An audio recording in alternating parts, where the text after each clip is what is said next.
Kalahkan Malaysia, Timnas Putri Indonesia berhasil melangkah ke semifinal AFF Women's Cup 2024 setelah mengalahkan Malaysia dengan skor 1-0 di laga kedua grup B. Gol kemenangan Garuda Pertiwi dicetak oleh Claudia Schuneman. Sejak awal babak pertama, Garuda Pertiwi tampil agresif. Beberapa kali peluang yang diciptakan cukup berbahaya. Gol sematawayang yang mengunci posisi Indonesia di semifinal sekaligus penentu kemenangan Indonesia terjadi di menit 79. Gol cantik dari Claudia Schuneman membawa tim Garuda Pertiwi unggul 1-0 atas Malaysia. Skor itu tak berubah hingga peluit panjang babak kedua usai. Laga semifinal dijadwalkan pada 2 Desember 2024, sementara pertandingan perebutan juara 3 dan final akan berlangsung pada 5 Desember 2024.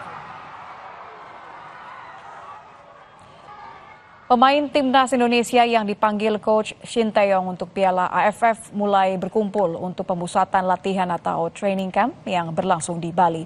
Kedatangan tim pelatih dan pemain diunggah akun Instagram Timnas Indonesia. Pemusatan latihan skuad Garuda untuk persiapan Piala AFF atau ASEAN Cup dimulai hari ini, usai mundur 2 hari karena pelaksanaan Pilkada Serentak 2024. Tim pelatih serta pemain sudah tiba di kamp latihan. Dari unggahan itu terlihat pula Arhan Kakak, Arhan Fikri, Made Tito, Kade Arel, Doni Tri Pamungkas, dan Muhammad Ferrari.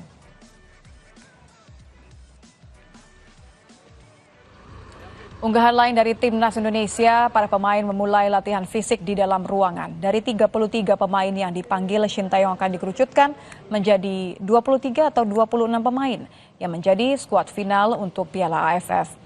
Indonesia tergabung di grup B bersama Laos, Myanmar, Filipina, dan Vietnam.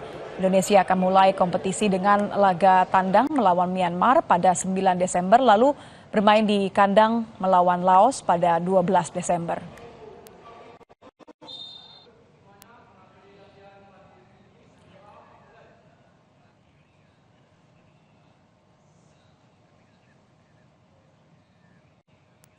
Saudara, 3 orang tewas dalam kebakaran yang menghanguskan 2 rumah di Palembang, Sumatera Selatan. Musibah ini juga menyebabkan 3 orang terluka.